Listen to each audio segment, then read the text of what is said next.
Empezar a grabar al tiro. Ahí está grabando. Vamos a proyectar, voy a usar el mismo PPT de la semana pasada por si acaso, así que me van deteniendo si es que tienen alguna duda en particular con respecto a algo que ya hayamos visto. Voy a dejar todo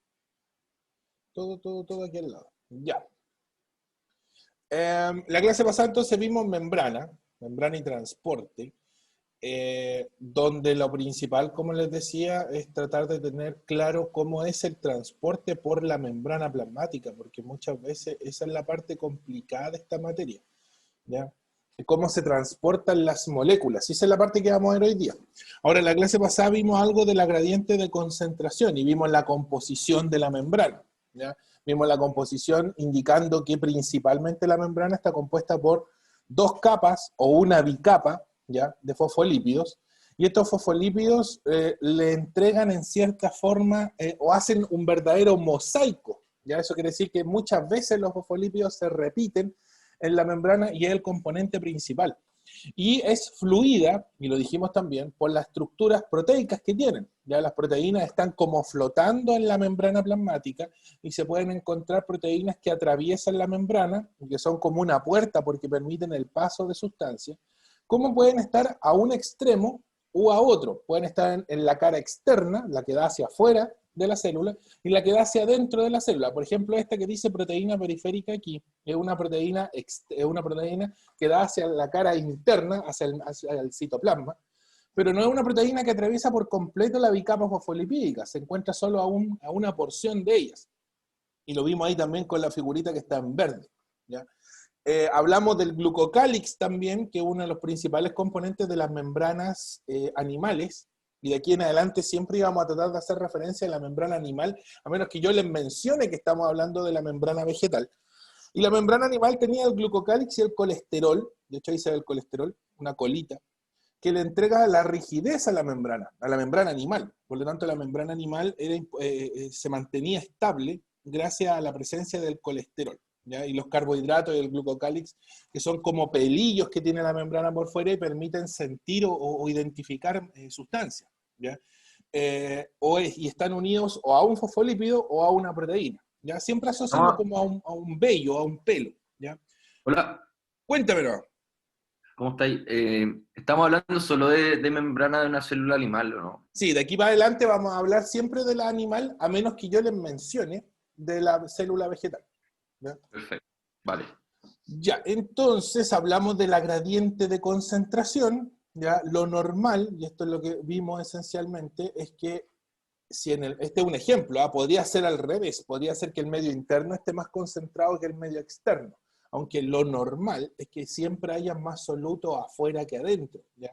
La célula, recuerden que es capaz de seleccionar lo que ingresa y no deja que todo entre, lo hace de forma selectiva, y esa es una característica de la membrana plasmática.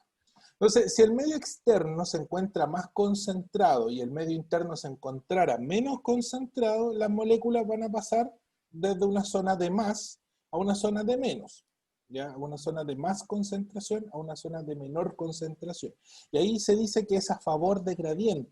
Y ahí vamos a ver los mecanismos hoy día que se mueven o que explican el movimiento de estos solutos, porque los solutos se pueden mover o por la bicapa o por las proteínas, ¿ya? Ahí dependiendo de la naturaleza química del soluto, ¿ya? Héctor, Dime.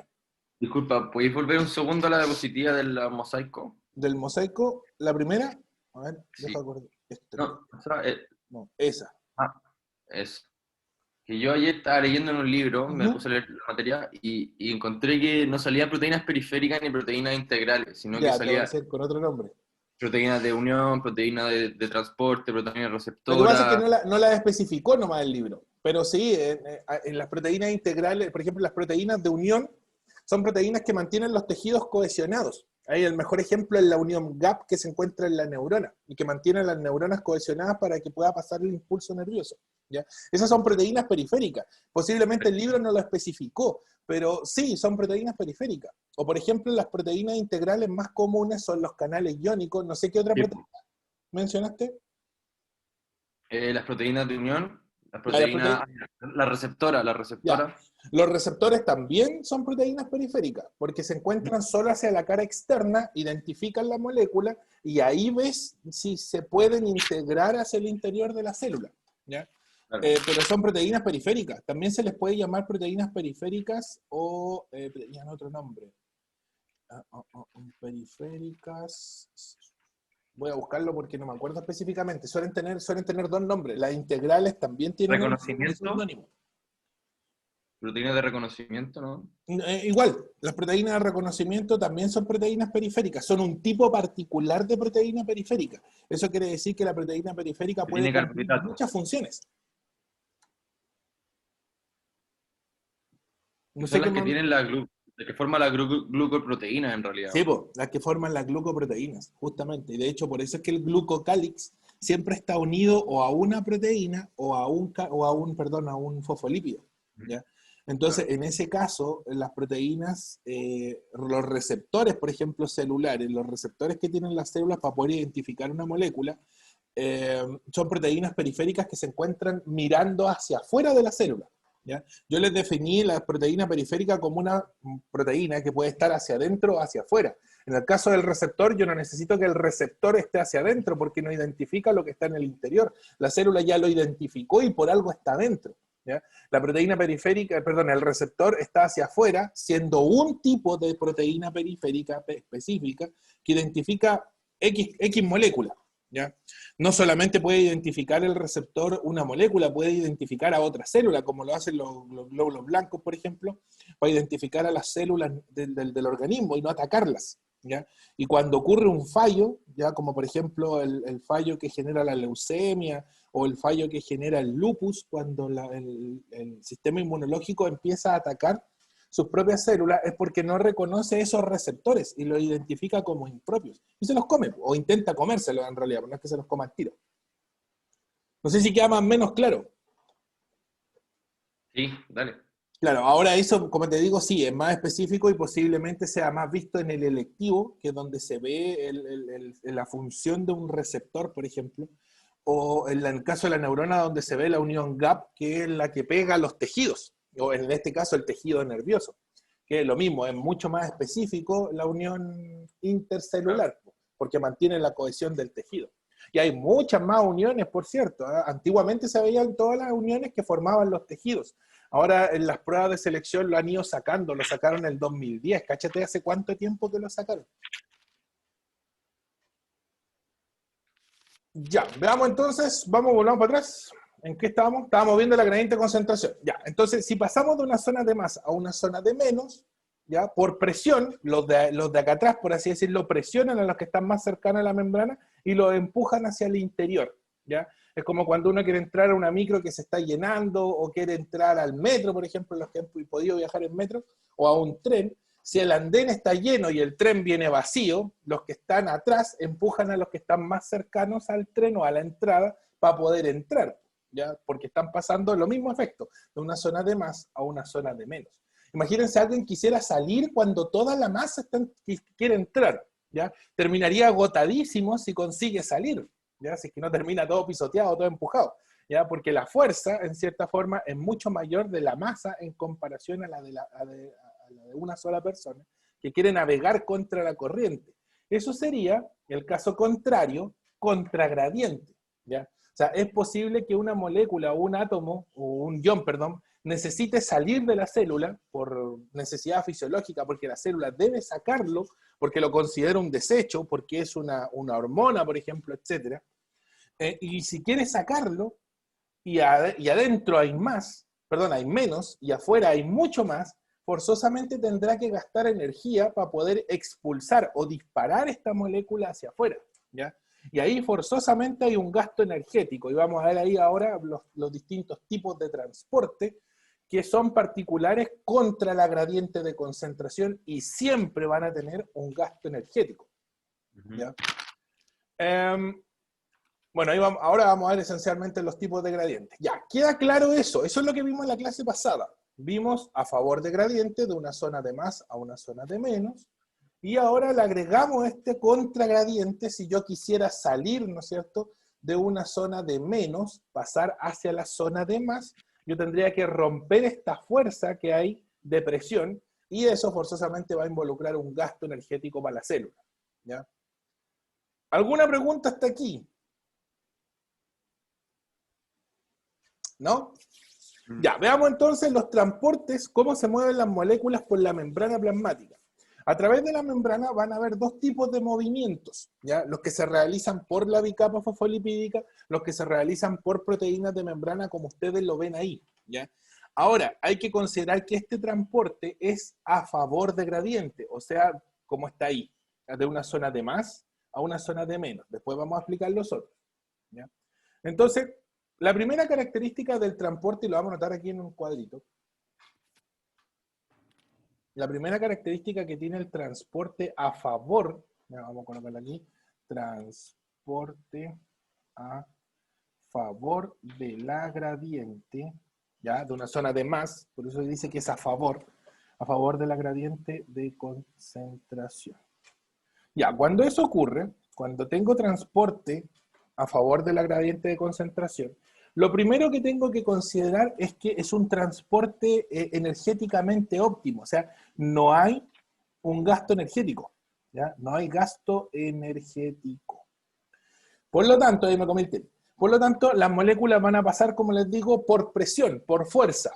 ¿Ya? Las que están más cercanas a la membrana van a ser empujadas por las que están atrás hasta el punto de equilibrio. Siempre van a buscar el equilibrio, ¿ya? Por lo tanto, la célula va a tener que en algún momento, por así decirlo, alcanzar ese equilibrio, y cuando lo alcance es que se va a detener el movimiento de este soluto o de esta partícula, ¿ya? Y lógicamente, como les digo, sin gastar energía.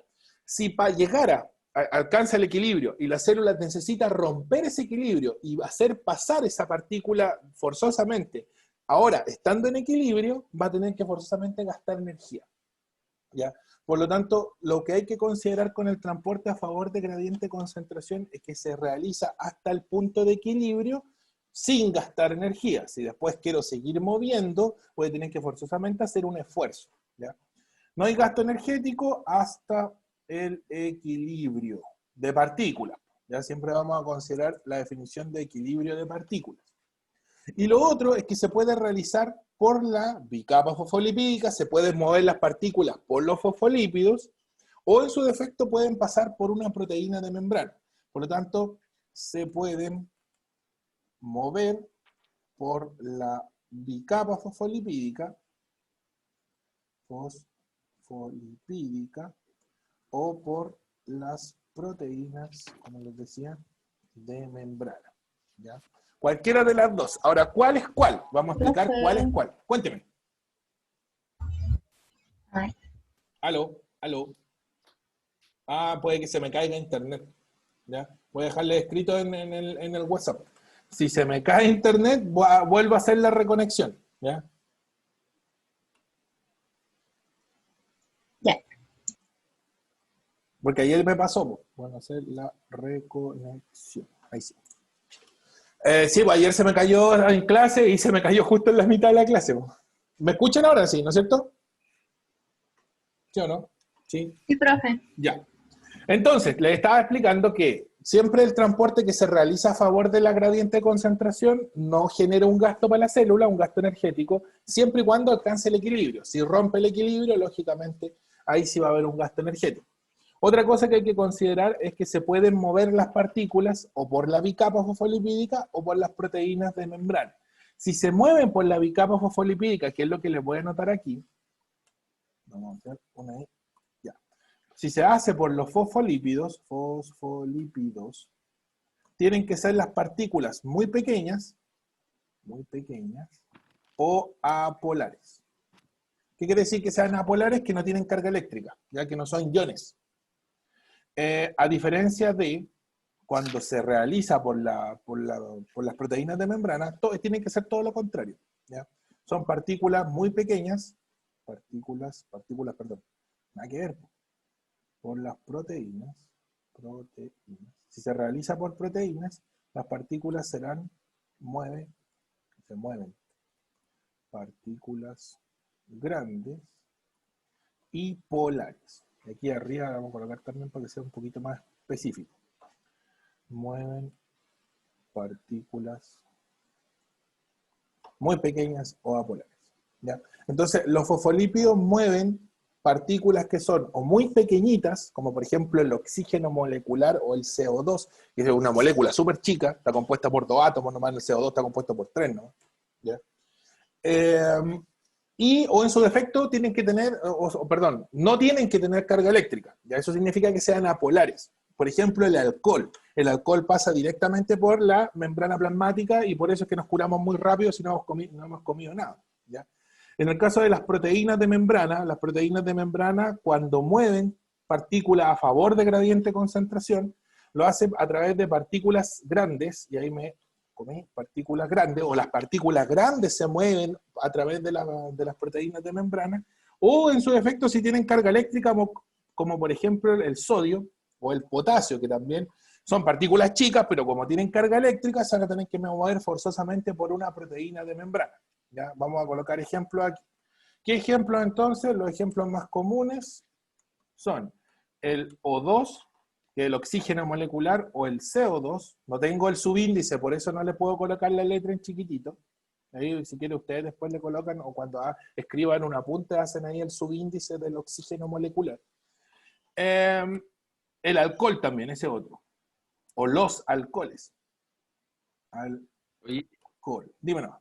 ¿Y si el CO2, si el CO2 pasa dentro de la célula, ¿Ya? ¿qué es lo que ocurre? O sea, lo normal es que el CO2 salga de la célula, ¿ya? Porque la célula tiene más CO2 en su interior que afuera. Entonces, para que haga el movimiento a favor de gradiente, va a salir el CO2. Y el oxígeno, la célula tiene más oxígeno afuera que adentro. Pero si se llega a dar lo que dices tú, por ejemplo, la persona se está envenenando por CO2, que puede darse, va a ocurrir eso, pues la célula se va a contaminar de CO2, no va a poder realizar la respiración celular convencional y técnicamente se va a morir la célula, se va a necrotizar, se va a empezar a achicar, a chupar, y se va a morir. Se puede Oye, morir el tejido y lo también. último, ese CO2 que está dentro de la célula es muchas veces el resultado de Sí, procesos es que el ocurren dentro resultado de la respiración, así tal cual, es el resultado de la respiración celular, de la es de respiración la única celular. forma como generamos CO2. Ya. Iones sodio y potasio como ejemplo. ¿Ya? Ahora puede darse que el sodio y el potasio lo tenga que mover contra gradiente, pero ese es un ejemplo bien particular. ¿Ya? Ya, hasta aquí, perdón, ahí sí. Esas son las características básicas de una molécula que se mueve a favor de gradiente. Eso quiere decir de una zona de más a una zona de menos y a través de los fosfolípidos o las proteínas de membrana. ¿Ya? Tienen que ser proteínas integrales de membrana, por si acaso. No pueden ser proteínas periféricas porque las proteínas periféricas son muy chicas para poder permitir el paso de una molécula. ¿Ya? En cambio, las proteínas integrales son lo suficientemente grandes para permitir el paso ya sea de la glucosa, que es una molécula que es enorme, o en su defecto el sodio o el potasio. ¿Ya? Aparte de eso, hay que considerar eso que aparece ahí. La difusión simple y la difusión facilitada. ¿Cuál es cuál? Ya la definimos. Perdón, la difusión simple es todo aquello que se mueve por la bicapa fosfolipídica. Y la difusión facilitada es todo aquello que se mueve por las proteínas de membrana. Por lo tanto, cada vez que ustedes muevan algo a través de la bicapa de fosfolípidos, ustedes lo están haciendo por difusión simple. Y todo aquello, y lo vamos a marcar de otro color para que sea más explícito. En cambio, si ustedes mueven algo a través de una proteína de membrana, forzosamente lo van a hacer por difusión facilitada. ¿Ya? Siempre va a ser así, siempre se va a cumplir esa regla. Por lo tanto, si ustedes están moviendo glucosa a favor de gradiente, va a tener que ser por difusión facilitada. Si ustedes mueven CO2 para poder sacarlo de la célula, para que la célula no se muera intoxicada, se va a realizar siempre a través de difusión simple. ¿Ya? Por lo tanto, ahí está también la definición de cada una. Si el movimiento es por los fosfolípidos, difusión simple. Si el movimiento es por una proteína, difusión facilitada. Siempre y cuando sea, y que se cumpla esto, por favor, sea a favor de gradiente de concentración, porque si no es a favor de gradiente de concentración, forzosamente va a tener un gasto energético. Y si tiene gasto energético, la célula se va a cansar, por así decirlo. Aquí la célula no se cansa para hacer estos movimientos, no gasta su energía. Por lo tanto, el CO2 sale sin gastar energía, por lo tanto es óptimo. Estamos botando un desecho sin perder energía para poder eliminarlo. Y estamos consumiendo oxígeno de la misma forma, ¿ya? Por lo tanto, no estamos gastando energía para poder consumir este oxígeno. Ya, hasta aquí. ¿Alguna pregunta?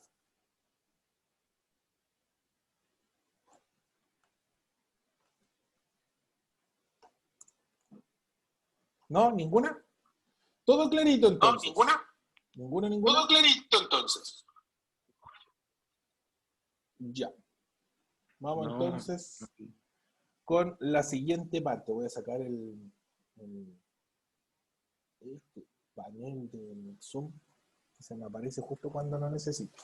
Ya, ahí se puede ver, no sé si ven bien el GIF, que se van moviendo las partículas o a través de la bicapa fosfolipídica o directamente por las proteínas de membrana, siendo difusión facilitada entonces la que se realiza por las proteínas, siendo difusión simple la que se realiza por la bicapa fosfolipídica. ¿Qué características tiene el transporte pasivo? El nombre lo indica, si es pasivo no gasta energía, si es activo gasta energía y lo vamos a ver ahora, ¿ya? ¿Qué moléculas se movilizan? Ya lo dijimos, pueden ser proteínas, perdón, pueden ser moléculas grandes, ¿ya? En el caso de que pasen por una proteína, o pueden ser moléculas chicas, si es que pasan por la bicapa fosfolipídica. Y ahí están los principales ejemplos, ¿ya? Y aquí están los otros ejemplos que vimos también. Esto está en la del PPT, así que es prácticamente es parte de él y lo pueden ver después cuando o vean el video o vean el PPT de forma separada.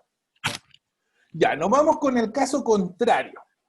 ¿Qué pasa si la célula tiene que sacar una molécula, tiene que sacar un átomo, un ion o una molécula grande, por ejemplo, en grandes cantidades y forzosamente hay más afuera? Entonces, si hay más afuera y tiene que sacar esta partícula, y aquí se ve, si ustedes se dan cuenta, afuera hay más puntitos que adentro, ¿ya? Si hay más puntitos afuera que adentro, tengo que dispararlo, y para dispararlo tengo que gastar energía. Y este es el transporte activo, ¿ya? Por lo tanto, la primera característica del transporte activo, la vamos a dar al tiro, es que siempre va a gastar energía, ¿ya?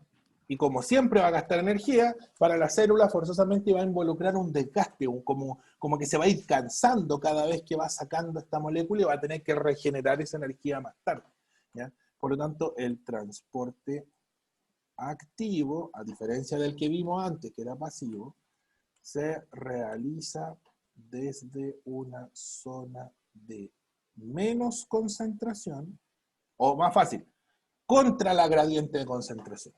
Se realiza contra la gradiente de concentración. Y siempre va a tener un gasto energético, ¿ya? Siempre, de una u otra forma. ¿Qué moléculas se pueden...? A ver, hay dos tipos de transporte pasivo y esencialmente se realiza siempre a través de una proteína. Eso es una característica común, ¿ya? Siempre se usa una proteína de membrana. No se puede realizar directamente por la bicapa fosfolipídica, por lo tanto, el único transporte que se realiza por la bicapa es el transporte pasivo, la difusión simple, ¿ya? Siempre se usa una proteína de membrana para hacer ese trabajo, ¿ya? Y siempre gasta, esa otra característica, siempre gasta energía. Por lo tanto, estas preguntas lo que van a tratar de hacer, si es que le hacen una pregunta de este tipo, ya van a tratar de confundirlos entre el transporte pasivo y el transporte activo. Entonces les van a meter la difusión facilitada o la difusión simple en transporte activo. Normalmente se mete la difusión facilitada, que se realiza por una proteína de membrana, ¿ya? Y es característica del transporte activo. Pero la difusión facilitada es a favor de gradiente, ¿ya? A diferencia del transporte activo, que se utiliza una proteína de membrana, pero como es contragradiente, gasta energía. Y ahí está la diferencia, ¿ya?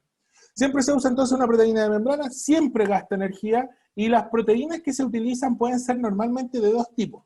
Puede ser una proteína cotransportadora, ¿ya? Que mueve una sustancia contra la gradiente y mete otra a la célula contra la gradiente también, y eso va a tener un gasto energético.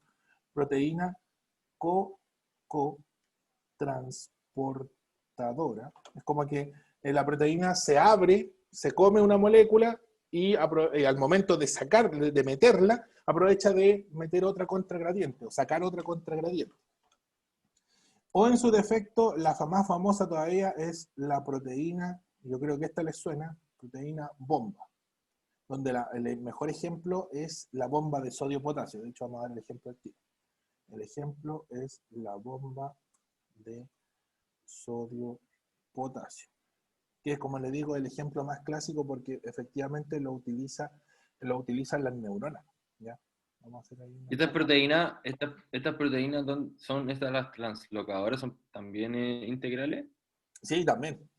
Sí, de hecho, son todas proteínas de este tipo integrales porque tienen que atravesar por completo la membrana plasmática para poder mover algo. ¿Ya? Las contraportadoras sí, pues piensa que están moviendo algo, están moviendo, es como una calle en dos direcciones. ¿Ya? Entonces, una molécula está ingresando contra la gradiente y otra distinta está saliendo contra la gradiente, pagando una molécula de ATP, ¿ya? O pagando el mismo gasto energético. Entonces es óptimo porque estoy moviendo cosas contra gradiente y estoy pagando por una sola. Pues. Entonces yo creo que todos lo haríamos así. Ya, entonces, de hecho, cotransportadora o translocadora es lo mismo, porque al translocar ustedes están diciendo que están realizando un movimiento de permutación o en doble sentido. ¿Ya? Es lo mismo por si acaso. Ya, siempre tiene gasto energético, entonces se realiza de una zona de menos a más, ¿ya? Y forzosamente se utiliza una proteína de membrana. Y siempre, como les digo, va a hacer que la célula gaste energía. Por lo tanto, las moléculas que se mueven por aquí son moléculas que o se tienen que tener adentro de una u otra forma, o en su defecto se tienen que sacar porque son un desecho metabólico y tengo que sacarlo de alguna forma, ¿ya? Hay muchos venenos metabólicos que se sacan por bombas y eso genera un gasto energético a la célula que hay veces que la célula no logra compensarlo y no es que se muera por la acción del veneno metabólico, sino que se muere porque perdió toda su energía. ¿Ya? Suele pasar mucho en la célula hepática. Ahora, la ventaja del hígado es que se regenera rápido, entonces no es tan dañino. ¿Ya? Pero, por ejemplo, los peroxisomas son proteínas, al No, el final. peroxisoma es un organelo. ¿Ya? Y el organelo Sí, lo que claro. hace, en este caso ese organelo particular, lo que hace es almacenar los peróxidos y si no los logra degradar, los mantiene guardados ahí, porque no los puede llegar y sacar tan fácilmente. Sí, puede ¿Y sacarlos, cómo, pero lo común es que no lo haga. y cómo si los mantiene ahí, de qué forma pueden salir después? ¿Hay algún...? Ya, perfecto, lo vamos a ver ahora, a través de un proceso que se llama exocitosis, que es una salida masiva de moléculas. Y la célula Ya, lo puede perfecto. hacer cuando, por ejemplo, está botando un desecho masivo, como en el caso de los peroxisomas. Todos los peroxisomas se van a la membrana plasmática y se pegan a la membrana y botan todos sus desechos. Y ahí es como que Ya. se limpia, en cierta forma. O en su defecto lo pueden hacer fabricando alguna enzima muy específica, pero eso involucra un proceso de adaptación celular que no todas las células son capaces de hacerlo. ¿Ya? Puede hacerlo, por ejemplo, la célula del hígado, que es una célula relativamente especializada. ¿Ya? De hecho, es casi tan especializada como la neurona, pero una célula del riñón no lo va a hacer. No lo va a hacer porque no tiene ese grado de especialización. Ya, queda más o menos claro el transporte a favor de gradiente y el transporte contra la gradiente. Recuerden que a favor no gasta energía. Me puedo mover por dos caminos. Puedo pasar por la bicapa fosfolipídica, como puedo pasar por una proteína de membrana. Si lo realizo contra la gradiente, forzosamente debo usar una de esas dos proteínas que puse yo aquí. Un cotransporte o translocadora, que es la que ustedes ven ahí en la imagen, o una bomba. Y la bomba más común es la bomba de sodio-potasio, porque todas las células tienen la bomba de sodio-potasio. De hecho, la que más tiene bombas de sodio-potasio es la neurona. ¿Ya? Ya, hasta aquí. ¿Alguna pregunta? Hasta este punto. Oh, ahí sí. Ahora yo tengo una guía resumen de esto, que también se la voy a incluir adicionalmente para que le echen un vistazo. ¿Ya? Era como una guía que tenía yo cuando hacía la clase, de hecho me iba basando en eso para que no arrancarme. Ya después con el tiempo me fui aprendiendo esto, estamos hablando hace como 3 años atrás, después con el tiempo me aprendí justamente lo justo y necesario de acuerdo a lo que se iba preguntando año a año. ¿Ya? Y ahora tuve que volver a retomarlo. Entonces, por eso es que tengo todavía esa guía guardada, que es una hoja de Word nomás, resumen de toda esta materia. ¿Ya? Y eso también se la voy a incluir ahí en el Classroom o en el grupo de WhatsApp para que le puedan echar un vistazo. Ya, vamos entonces. Voy a borrar, que prácticamente la guía tiene todos esos como anexos que voy anotando. Y ahí se puede ver el movimiento contragradiente. Y vamos a ver ahora el otro tipo. ¿Qué características presenta entonces el transporte activo? Ya lo dijimos, gasta energía y siempre por una proteína, siempre. ¿Ya? Es exclusivo para ese caso. ¿Qué moléculas se mueven? Normalmente se van a mover iones o moléculas grandes. ¿Ya? También pueden ser moléculas chicas, pero es poco común. Pero sí, también se puede dar. Ya, esa es la bomba de sodio-potasio. Mírenla cómo funciona. Miren el medio externo, que es la parte azul, el citoplasma, que se dice citoplasma. ¿Qué hay más adentro? ¿Sodio o potasio? Adentro de la célula. Potasio. Potasio, ¿no es cierto? Y siempre es así, Sí. por cierto. Por lo tanto, miren cómo se está moviendo el potasio. Miren el puro potasio. Ahí se está sacando sodio. Pero el potasio, miren, está entrando contragradiente porque acá hay menos y acá adentro hay más. Entonces, la única forma de moverlo es contragradiente. Y en este caso, la bomba lo que está haciendo es tomar 3 sodios, sacarlos, porque el sodio es como, por así decirlo, un veneno, un desecho. No es bueno tener sodio adentro, el sodio debe estar afuera. Se saca el sodio y en conjunto aprovecho de meter el potasio. Y el potasio en este caso debe estar adentro de la célula. Ahora ustedes pueden ver ahí que hay un gasto energético porque una molécula de ATP se le imprime la energía aquí a la bomba para poder ejecutar dicho movimiento. ¿Ya? Por lo tanto, gasta energía, sí. Todos los transportes transportes activos, perdón, siempre van a gastar energía. ¿Ya? Eso es una definición. ¿Queda clara esa figura o no? Cuénteme. Sí, el sodio no es de la sal. Ay, no, Sí, hay pues, el sodio de la sal sal. con sodio, hay otros que tienen sal con más potasio. Justamente, por eso el sodio está malo. Porque si yo como mucha sal con sodio, el sodio no va a entrar a mi célula, pues si a mi célula no le gusta el sodio, ¿ya? Entonces el sodio se va a quedar en los líquidos intersticiales, entre medio de los tejidos, o peor todavía, se va a quedar en la sangre, y no va a haber quien sea capaz de absorberlo. Entonces, como queda dando vuelta en la sangre, como que aumenta la presión sanguínea, debido a que tiene mucho sodio, y nos genera los dolores de cabeza, nos puede generar arritmia, fallas renales en el peor de los casos, y eso. ¿Ya? Y por eso las sales con potasio, ya no sé si conocen las sales de potasio, la biosal, por ejemplo, que Sí. se suele vender, y que tiene potasio, se consume más rápido el potasio, porque nuestras células consumen potasio, ¿ya? Y por eso no es tan dañino, pese a que sí, también hay un pequeño porcentaje de sodio que tiene esa sal, pero muy poquito. ¿Ya? Entonces, lógicamente, es mejor consumir sales con potasio que consumir sales con sodio. Por ejemplo, no sé si ustedes han escuchado de los remedios que tienen sodio. Por ejemplo, el más común, el diclofenaco sódico.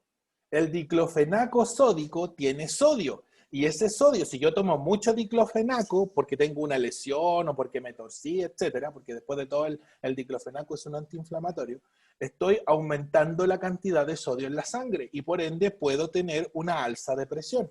¿Ya? Por lo tanto, igual hay que tener cuidado con ese tipo de medicamentos que tienen potásico, sódico, que terminan, ¿por qué? Que tienen esas terminaciones. ¿Por qué? Porque tienen ese ion, tienen o sodio o potasio, perdón. Por ejemplo, hay un remedio para la presión que se llama losartán potásico. Entonces, el potasio ingresa a la célula y hace que la célula pierda, en cierta forma, un poco de sodio y bota sodio. Y al botar sodio, se pierde presión, ¿ya? Aumenta la presión interna de la célula, no la presión externa. Y por eso a la persona le baja la presión sanguínea, porque va a eliminar más sodio por la orina. Hasta que llega el punto del equilibrio, pues empieza a regular solo. Y ahí posiblemente la dosis de losartán sea más baja. La bomba sodio-potasio me estoy adelantando, pero ¿es endocitosis o exocitosis? Ya, para allá vamos ahora. Esto, no es ninguna de las dos. Para responder tu pregunta, no es ninguna de las dos. Veamos entonces la exocitosis. Porque ese es un caso bien... bueno, ahí está el cotransporte, po, ¿ya? Por ejemplo, aquí se mueve uno y sale otro. O la glucosa, que también, otro tipo de transporte. Ya, aquí está. Esto es lo que tú me estabas preguntando. Creo que tengo una figura animada de eso. No, no la tengo. Pensé que tenía una. Ya, a ver. La endocitosis o la exocitosis es cuando yo tengo que meter una partícula sólida, ¿ya? O una cantidad enorme de líquido, que también puede darse. Tengo que ingresar masivamente algo, ya sea líquido o sólido. ¿Ya? Esa es la endocitosis. De hecho, el término endo indica hacia adentro. Y citosis es como que la célula, en cierta forma, está como comiendo. ¿Ya? Entonces, la endocitosis es el ingreso masivo de partículas. Se lo voy a definir mejor para no perder. Endocitosis, ahí está. Ingreso masivo. Ingreso masivo de partículas. Masivo de partículas. ¿Ya? O líquidos, que también puede ser. Líquidos. Cualquiera de las dos. Líquidos. Ahora, es raro que la célula meta líquidos masivamente, ¿ya? Pero puede darse, sí, se puede dar. Ahí está la definición de endocitosis, el ingreso masivo de partículas o líquidos. Cuando son partículas, y ahí aparece la definición, es fagocitosis. Ahí sí se están moviendo solo partículas. Lo vamos a definir acá abajito para que alcance el espacio. Entonces, la endocitosis es el ingreso de... ¿Se me va a caer o no? Ah, no. De sólidos. Acuérdense de avisarme por WhatsApp si es que ven que la conexión es inestable. Y la pinocitosis es el ingreso de líquidos. ¿Quién puede hacer un ingreso de líquido en las células renales? ¿Ya?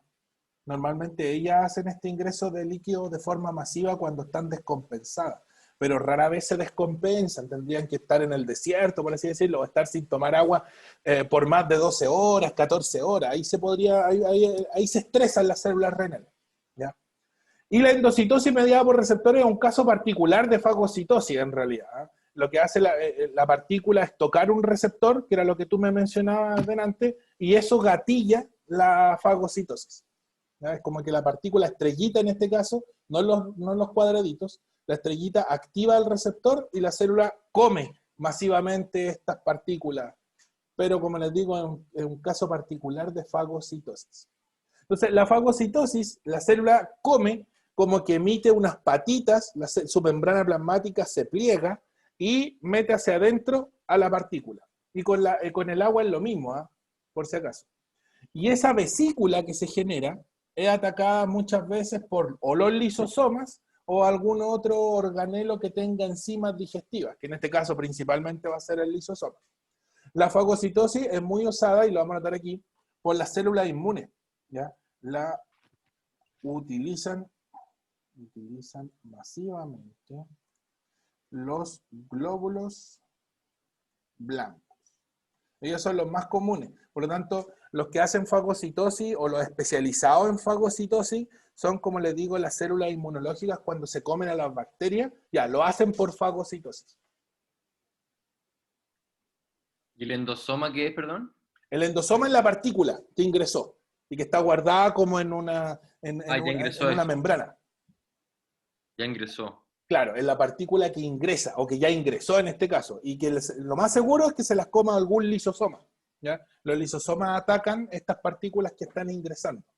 Y la pinocitosis la realizan normalmente las células renales, como le dije. La realizan las células renales cuando necesitan compensarse. Rara vez lo hacen, pero sí, lo pueden hacer. ¿Ya? Y la endocitosis mediada por receptores, ya eso lo hacen los linfocitos, o sea, un tipo particular de glóbulo blanco, cuando identifica, por ejemplo, un antígeno impropio, ya, eso gatilla o se activa sus endocitosis. Suele ser más común para ellos. Pero son muy específicos, ¿ya? Y del sistema inmune a ustedes no les van a preguntar nada, entonces, ya de hecho que le haya nombrado el glóbulo blanco no corresponde. Pero hasta ahí.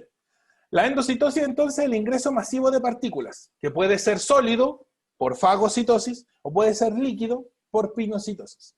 No sé si Pero queda ellas claro. ¿Y eso tiene alguna diferencia en el funcionamiento? Porque aquí como veo, se hace como una depresión, ¿cierto? Sí, Como un hoyito. claro, como que el líquido presiona la membrana y, y aquí viene una definición que no sé si se las dije, porque puede que se la haya dicho usted o a otro curso. Se genera una invaginación. Una invaginación es una guatita hacia adentro de la membrana plasmática, a diferencia de la evaginación. La evaginación es una guatita hacia afuera. Entonces, si te das cuenta, en la fagocitosis la membrana se pliega hacia afuera primero, o sea, se evagina hacia afuera, y ahí se come la partícula. En cambio, en la epinocitosis no genera eso. La guatita se genera automáticamente hacia adentro, o sea, se genera directamente una invaginación de la membrana plasmática. Es un término bien técnico, que en ese caso, si aparece en la prueba, se los van a definir. Entonces va a aparecer en el encabezado del ejercicio con su definición. Va a decir, la invaginación es una proyección interna de la membrana plasmática que se utiliza recurrentemente para ingresar masivamente agua. ¿Qué tipo de proceso realiza, o a través de qué proceso se realiza la invaginación? Y ahí le van a nombrar endocitosis, fagocitosis, pinocitosis, y ahí va a estar la alternativa que debería ser la correcta en ese caso, para la pinocitosis. ¿Ya? Antiguamente en la PSU y en la PA también, esa definición tenían ustedes que hacerla. Entonces no les definían la palabra. En este caso no le iban a definir invaginación. La nombraban nomás. Decía, la invaginación ocurre ¿cuándo? Punto. Por eso las preguntas antes eran más cortas. Precisamente porque se presumía que el alumno debía saber eso. Entonces ahora ya no lo hacen así porque en cierta forma no se presume que el alumno lo sabe. Prefiero definirlo y que el alumno me defina otro proceso un poco más simple.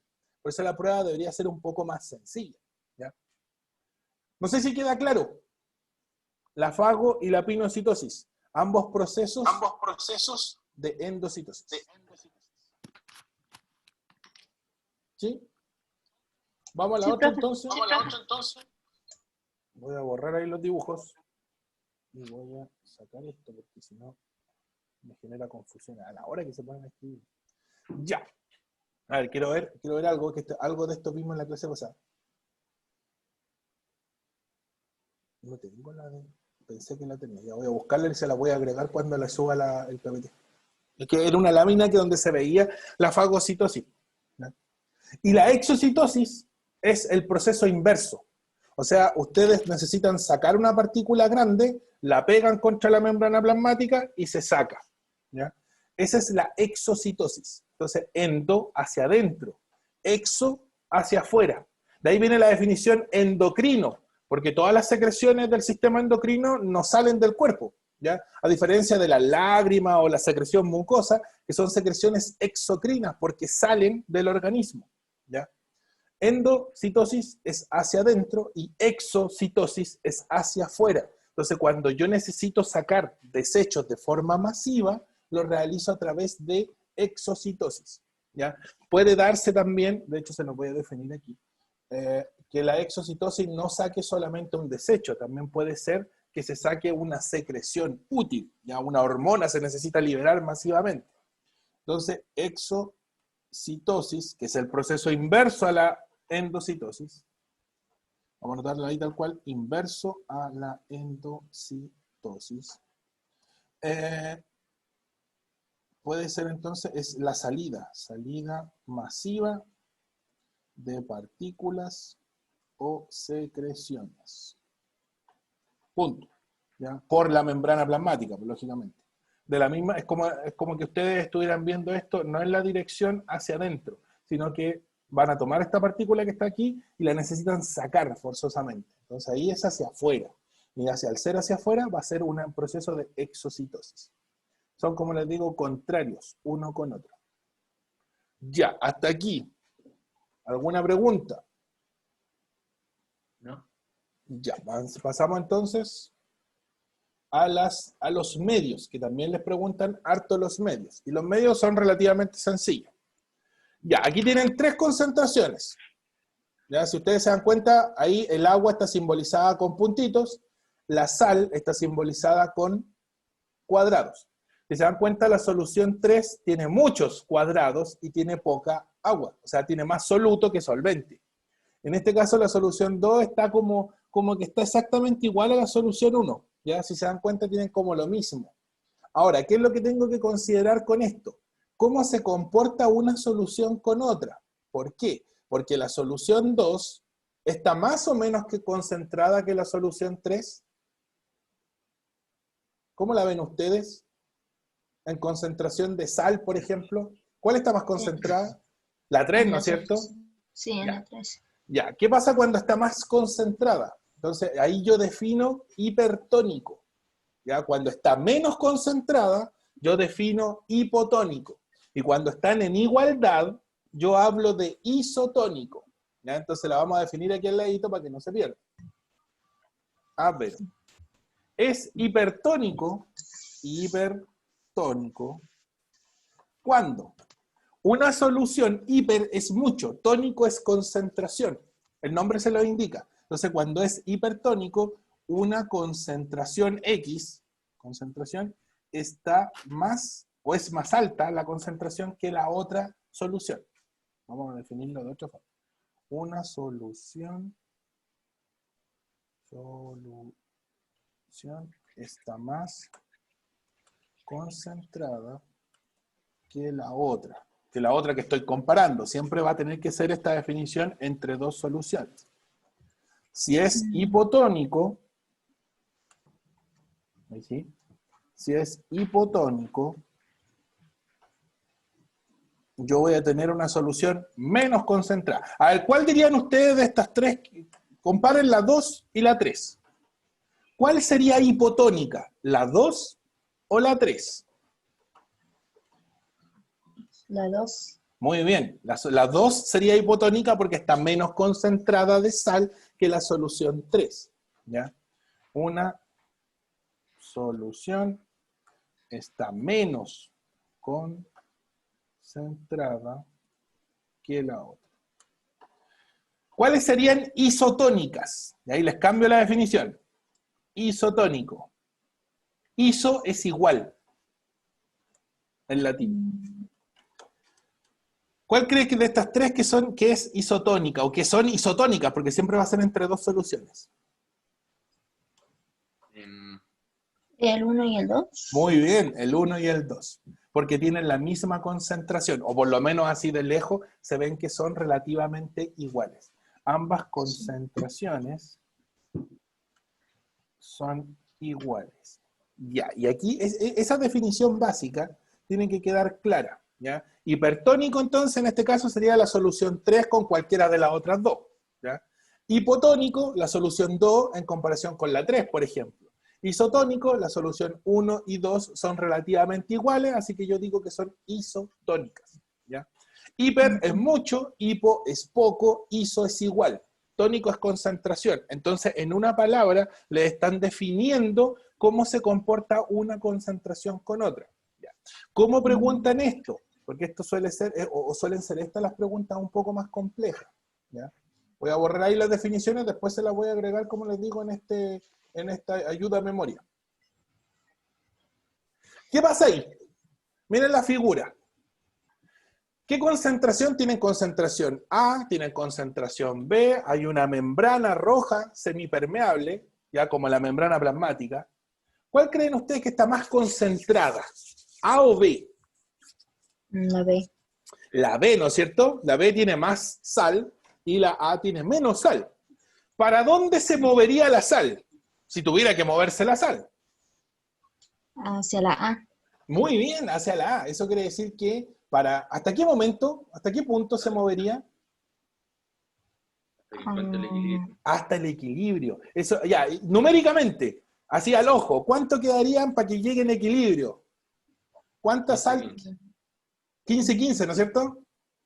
Sí. Sí, porque ahí tendríamos la mitad exacta, pues ahí tendríamos igualdad. Por lo tanto, la sal se movería en ese sentido.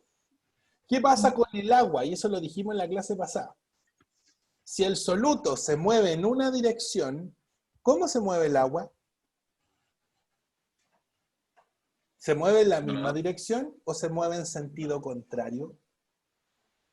Sentido contrario. En sentido contrario. Siempre es así. Eso quiere decir que si ustedes movieron la sal de B a A para alcanzar el equilibrio, el agua siempre se va a mover en sentido opuesto. Por lo tanto, esto es cíclico, siempre es cíclico. Si el soluto se mueve hacia allá, de A a B se va a mover el agua. Si fuera al revés, sería todo al revés, ¿ya? Y siempre hasta alcanzar el equilibrio. Ahora, supongamos que no hay movimiento de nada, ¿ya? ¿Cuál es hipertónica? ¿Qué solución es hipertónica? No hay movimiento de nada, no hay equilibrio aquí. Entonces la B. Hipertónica. La B, ¿no es cierto? Sería hipertónica porque estaría más concentrada. Por ende, la hipotónica, ¿cuál sería? La A. Ya, y cuando alcance el equilibrio, ¿cómo van a quedar las dos concentraciones? Iguales. ¿Y cómo llamamos a las concentraciones que son iguales? Isotónica. Isotónicas. ¿Ya? Ahí están las tres definiciones. ¿Ya? Por lo tanto, la B es hipertónica con A, la A es hipotónica con B, y cuando ocurre el movimiento de sal y agua, recuerden cíclicamente, van a ser isotónicas, porque van a alcanzar el punto de equilibrio. Esto se lo pueden preguntar así tal cual como se los mencioné yo recién. Ya, de hecho, les coloqué unos ejercicios relativamente similares a ese. ¿Ya? Pero normalmente, permiso, aquí voy a borrar las flechitas, se mueven o les van a preguntar esto así. Bueno, ahí está el agua, lógicamente. De esta manera. No sé si ven la animación. Sí. Ya. Esta es una célula animal. Porque la célula vegetal se comporta de otra forma. Ahí no está animado, pero se comporta de otra forma. ¿Ya? ¿Qué pasa si la célula animal, ¿ya?, se coloca en un medio que tiene igualdad de solutos? O sea, el interior de la célula tiene lo mismo que el exterior. Está en un medio isotónico, pues está en igualdad. Y si está en igualdad, no se mueve nada, porque ya se movió, ya alcanzó el equilibrio. Pero ¿qué pasaría si tengo muchos solutos afuera? No, aquí. Si tengo muchos solutos afuera, ¿qué le va a pasar a la célula? Entonces, los solutos se van a mover hacia el interior de la célula. ¿Y qué hace el agua? El agua se mueve en sentido opuesto. Por lo tanto, el agua va a salir masivamente. Por lo tanto, cuando una célula animal cae en un medio hipertónico que tiene una alta concentración, pierde agua. Y como pierde agua, se chupa. Y eso se llama crenación. Dime. Esa sí que es la explicación de la caña, ¿no? Esa es la explicación de la caña, tal cual. Siempre, y esto siempre va a ser así, siempre una célula animal que cae en un medio hipertónico sufre, y se lo voy a notar aquí abajito, el fenómeno de crenación. En resumidas cuentas, se deshidrata. Es lo mismo. ¿Ya? Lógicamente no se dice deshidratación, ya se dice crenación. ¿Ya? Crenación y deshidratación, si creen ahí, me faltó el ción, deshidratación es lo mismo. ¿Ya? Por lo tanto, la célula se seca, se chupa. Por eso cuando se hace charqui, por ejemplo, le colocan sal a la carne, y la carne pierde agua, se secó, y se facilita el proceso de desecación. Y de esa forma la conservo, porque el agua, como es un transportador, puede ayudar a que la carne se pudra más rápidamente. Entonces, si le quito el agua, quito el transportador para que se pudra. Ahora, si yo coloco una célula animal en un medio hipotónico, va a pasar lo contrario. ¿Ya? La célula se va a llenar de agua. Y ahí va a ocurrir un proceso que se llama, y lo vamos a anotar aquí abajito, se llama citólisis. Toda célula animal que se coloca en agua destilada, en un medio hipotónico, donde casi no hay solutos afuera, se hincha con agua, se llena, se llena, se llena, si no alcanza el equilibrio, estalla. ¿Ya? Y eso se llama citólisis.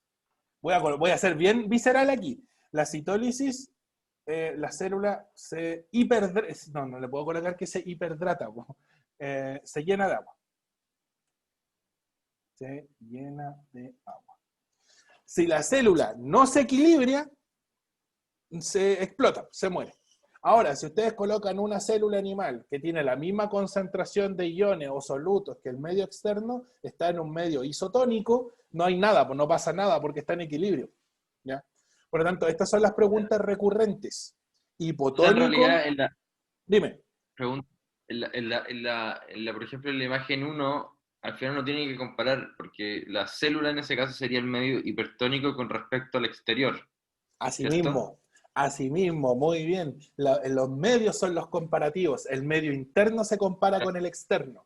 Entonces, por eso yo digo que así directamente que es hipotónico, porque estoy viendo cómo se comportan los dos medios. Ahí está la comparación. Claro, ¿Ya? Por perfecto. lo tanto, la citólisis ocurre en un medio hipotónico en una célula animal, porque en la célula vegetal la célula no va a estallar. Adivinen por qué no estalla la célula animal, o sea, perdón, la vegetal. ¿Qué la protege? ¿Qué tiene afuera la célula vegetal como protección? ¿Afuera? ¿Sí? Tiene que tener una protección, ¿Celulosa? ¿o no? ¿Celulosa? No. La celulosa, pues la celulosa es una Sí. pared protectora. Entonces la célula va a llenarse de agua y va a chocar contra su propia pared y no va a reventar porque la pared la contiene, pues. Sería como querer inflar un globo que esté forrado en yeso. Por más que quiera inflar, va a llegar a un tope que va a ser cuando el globo choque con la barrera de yeso. Entonces le pasa lo mismo a la célula vegetal, entonces el fenómeno es distinto, ¿ya? Y ahí cambia el nombre, ¿ya? Por lo tanto, una célula animal en un medio hipotónico, citólisis, y eso le pasa, se llena de agua. Una célula animal en un medio hipertónico se deshidrata, ¿ya? Pierde agua, ¿ya? Y por ende, si pierde agua, entraron masivamente los solutos. ¿Ya? Recuerden que si el agua sale, los solutos entran. Y si los solutos salen, el agua entra. Pues eso es lo que le pasa ahí en el medio hipotónico. El isotónico da lo mismo porque como están en un estado de equilibrio, no se mueve nada o están moviéndose continuamente en realidad, en equilibrio, no hay no hay ni pérdida ni ganancia. ¿Ya? Eso es lo que le pasa a la célula animal. ¿Alguna pregunta con la célula animal? Antes de terminar, me paseo, ¿no? Ah, no, estamos relativamente bien. Eh, Pregúntame ¿No? nomás. Por ejemplo, le pueden colocar el clásico ejemplo en el ejercicio, una persona que pasó mucho tiempo en el agua de mar. ¿Cómo ¿Ya? creen que es el agua de mar, por ejemplo, en comparación con nuestro cuerpo? Salado. Hipertónica. Salado, ¿no es cierto? Y si es salado, ¿será hipotónico o hipertónico? Hipertónica. Hipertónico. ¿Qué le pasará a nuestras células si nos colocamos mucho rato en el agua de mar? Se deshidrata. Se deshidratan y nosotros no nos damos cuenta porque estamos mojados, po. Ya estamos en el agua, no nos vamos a dar cuenta, pero estamos perdiendo agua pues nos estamos deshidratando. Entonces si estamos 2, 3 horas en el agua de mar, vamos a salir con sed, po. No nos vamos a dar cuenta, sí, po, pero sí, vamos a salir con sed. Claro, ¿A fuerza? entonces, si una persona que toma agua de mar hace totalmente lo opuesto a lo que hace el agua, Claro, se va a deshidratar, pues, muy bien. se Por eso el deshidrata agua de mar, completamente. por eso no pueden tomar agua de mar, pues. Aparte de que puede estar contaminada con algún protozoo y enfermarse del estómago y tener una diarrea y ahí sería peor todavía porque perderían más agua. Si toman agua de mar y no les pasa nada por la diarrea, se van a deshidratar, sus riñones van a ser, sus riñones les va a pasar lo mismo que a la pobre célula aquí en el medio hipertónico. Se van a presionar con la sal y van a botar toda su agua para tratar de equilibrarse.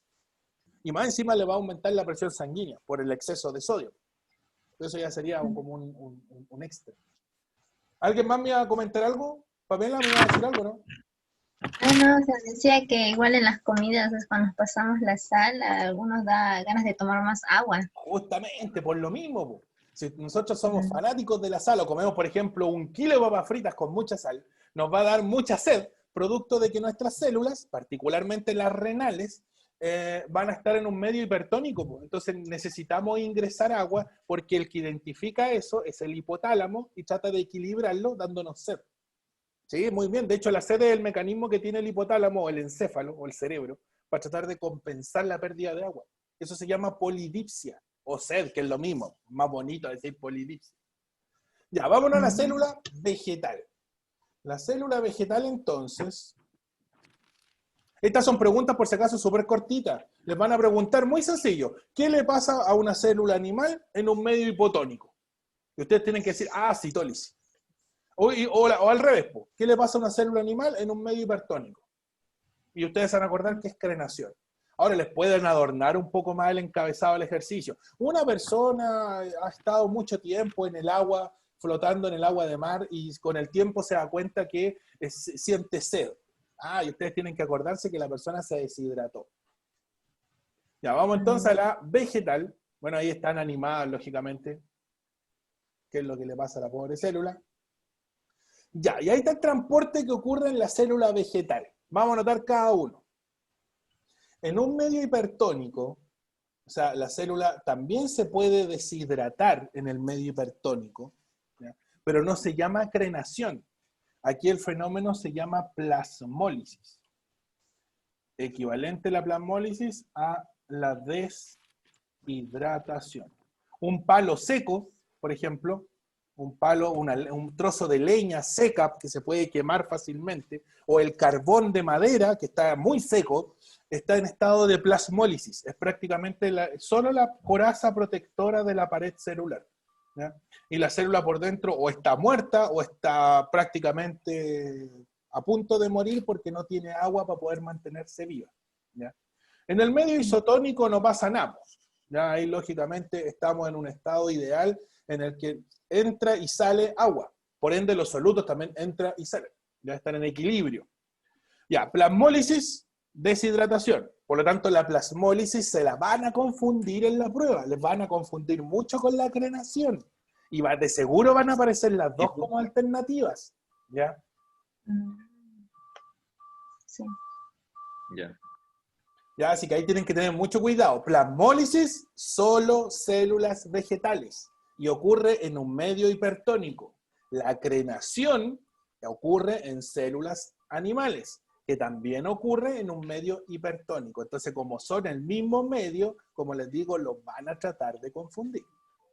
Y en un medio hipotónico, ahí está el hipotónico, ocurre un fenómeno que se llama, y ahí puede que aparezca con dos nombres, puede que aparezca como turgencia, como le voy a colocar el nombre más bonito, que se llama presión de turgencia. La turgencia es que la célula está hinchada, ¿ya? Célula se hincha con el agua. ¿Ya? En la presión de turgencia la célula no estalla, no revienta. ¿Por qué? Porque la pared celular contiene a la célula y evita que explote, ¿ya? La presión de turgencia se va a dar mucho ahora en la primavera. Cuando ustedes, por ejemplo, quieren cortar una ramita o una flor que recién salió, le van a tener que dar como 2 o 3 tirones para poder sacarla. O les doy el ejemplo, el mejor ejemplo de turgencia que hay, el cochayuyo cuando recién lo sacan del agua. Si ustedes toman el cochayuyo, yo creo que todos conocen un cochayuyo o alguna alga que anda dando vuelta ahí en alguna playa. Si ustedes toman ese cochayuyo, esa alga, y la intentan romper con sus manos, ¿podrán romperla o no? Sí. No, se puede romper, es virtualmente indestructible. Intenten romper un cochayuyo con la mano, que esté recién sacado del agua. No lo pueden hacer. Recién sacado. Recién sacado del agua. Recién sacado del agua. ¿Lo pueden romper o no? No. No, porque parece de plástico, po. Y precisamente se debe a que la célula está tan llena de agua que le entrega una resistencia adicional, ¿ya? Está pegadita a su pared celular, está llena de agua. Ahora, si ustedes esperan que el cochayuyo se seque y caiga en el estado de plasmólisis, lo pueden partir como una rama seca, ¿ya? Por lo tanto, la plasmólisis se da en un medio deshidratado y en un medio hiperhidratado, hipotónico, para no enredarlos con las palabras, en un medio hipotónico se llama presión de turgencia. Y ahí tienen el ejemplo entonces del cochayuyo recién sacado del agua o de la flor que quieren cortar ahora en primavera y van a tener que darle como 2 o 3 tirones para poder sacarla. ¿Por qué? Porque como en primavera hay más sol, la planta se activa fisiológicamente hablando y empieza a chupar más agua de la tierra. Y al chupar más agua de la tierra, fluye más, floema que se llama, que es como, o savia a través del tallo de la planta y la planta se llena de agua y cae en este estado de turgencia. Entonces, la turgencia le entrega como protección, por así decirlo, a las células vegetales. Ya. Preguntas. Por el tema de, por ejemplo, la exocitosis, solo tenemos que saber lo que nos dijiste. Sí, de hecho la exocitosis, si les llegan a preguntar algo de exocitosis, puede caer en el sistema endocrino, porque hay hormonas que se liberan por exocitosis, pero se liberan masivamente a través de la membrana plasmática. Nada más que eso. Ahora, podrían preguntarle en el sistema nervioso, pero el sistema nervioso entra en electivo. Entonces, si están en el lectivo de biología, les podrían preguntar cómo se realiza la secreción de los neurotransmisores, por ejemplo. Ya, eso se realiza por exocitosis. La neurona bota los neurotransmisores por exocitosis, pero lo hace masivamente. Si te das cuenta, el proceso es el mismo. Es la salida masiva de neurotransmisores. Claro. Ahora, miren, otro ejemplo aquí con respecto al transporte en una célula vegetal. Cuando ustedes, por ejemplo, hacen lechuga y no se la comen, y queda guardada en el refrigerador o queda ahí en la mesa nomás unas 2-3 horas, si se dan cuenta queda toda marchita, ya, eso pasa porque ustedes cuando aliñan la lechuga le están echando sal y otras cosas, pues entonces perdió agua. Y al perder agua, queda así como lacia, pues queda como muerta. Si la quieren recuperar, tendrían que sacar toda la lechuga, lavarla y dejarla en un recipiente con agua pura. Y va a caer en este estado hipotónico, pues la célula se va a recuperar de nuevo. O la lechuga se va a recuperar de nuevo. Para que se vea bonita. Y después la pueden volver a alinear, pues, si quieren.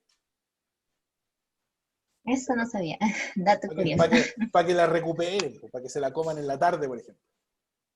Sí, porque así se marchita. Sí, pues se ve fea. Igual yo lo guardé. Pero Sí. si quieren pueden hacer el experimento, pues, y les va a ocurrir así. Ahora, tienen que dejarla en agua por lo menos unos 30 minutos, por una hora, lo que le quedó de ensalada. Y lo van a recuperar en un medio hipotónico, porque lo perdieron en el medio hipertónico. Otra consulta. Consultas. Voy a hacer, bueno, el Jimmy es más el profe de biología que le hace lectivo o que hace el curso de intensivo, es más curioso para los videos. Pues. Entonces le voy a decir a ver si es que se anima a hacer un video de hipertónico, hipotónico con ensaladas. Que es el mejor ejemplo. Profe, y en el isotónico, No pasa nada, pues la célula está en equilibrio. Y como está en equilibrio, la célula vegetal no pierde tamaño ni gana tamaño. ¿Ya? Normalmente las plantas están en estado isotónico, normalmente. ¿Ya? Salvo en primavera o en verano, que es donde están en medios hipotónicos. Dime, Alejandra. Tengo una pregunta. Entonces la presión de turgencia me dice... espérame, se me fue. Si me preguntan, por ejemplo, ¿cómo es que una planta mantiene su rigidez? Yo ahí digo por la presión de turgencia Así y por mismo. la celulosa. Y por la Claro, celulosa porque también. la celulosa, sí, pues de hecho, si no tuviera la pared de celulosa, la célula estallaría. Claro. Se podría dar, pero tendrían que decirle en el encabezado del ejercicio. Típico ejercicio en todo caso, podría ser. Medio rebuscado, pero podría ser que les digan, una célula vegetal ha perdido toda su pared celular y cae en un medio hipotónico. Ahí va a estallar. Le va a pasar lo mismo que la célula animal. Va a llenarse de agua. Y si no alcanza el equilibrio, va a reventar. Ya. Porque es la pared la que genera esta presión para que no reviente. Por lo tanto, la turgencia se debe al medio hipotónico y a la pared celular. Perfecto. ¿Qué otra duda tienen? Si ya es extremadamente mucha agua, ahí se ahoga la planta. Sí, pues la planta se va así, ahí se ahoga. ¿Por qué? Porque si te das cuenta, en el interior de la planta o en el interior de la célula está la vacuola. Entonces la vacuola, si se llena mucho de agua, puede presionar a los organelos, pues, y al presionar los organelos van a dejar de funcionar. Y el organelo que no se puede perder por ningún motivo es el cloroplasto, porque es el que le da la autonomía a la célula vegetal para mantenerse funcionando. Entonces no puede tampoco llegar a ser 100% agua en el interior. Puede llegar a tener 85 hasta 90% de agua en su interior, pero nunca puede ser completamente pura agua por dentro. Perfecto. Ya igual si ustedes riegan las plantas con agua destilada, igual les van a generar un daño. Entonces para que no las rieguen con agua destilada. Con agua de la llave, ¿no? Que tiene un par de solutos, pero son poquitos. Ya, perfecto. Ya. ¿Alguna otra duda? ¿No? Ya, voy a decirle a Jimmy entonces a ver si se anima a hacer un video de transporte hiper, hipo e isotónico. se le cayó el internet otra vez. ¿Se me cae el internet? Ya. ¿Aló? Entonces, antes que se me caiga, recuerden que les voy a mandar la guía por el Classroom, ¿ya? O por el grupo de WhatsApp. Y el video y el PPT. Hasta que se está cayendo. Ya, chiquillos. Los dejo entonces antes que se termine de caer el internet. Nos vemos la próxima Oye, semana. ¿va a subir tiene alguna guía de esto? Sí, de hecho, la alternativa? segunda parte de esto, la segunda parte de membrana. Sí, se la voy a subir al Classroom. Bacán, gracias. ¿Ya? Ahí la pueden hacer con selección múltiple, que es como normalmente les van a hacer las preguntas en la prueba. ¿Ya? Ya, chicos, nos vemos. Chao, Gracias, profe, Pórtense gracias. bien Chao. y disculpen las caídas. Igual. Vale, chao. No hay problema. Chao.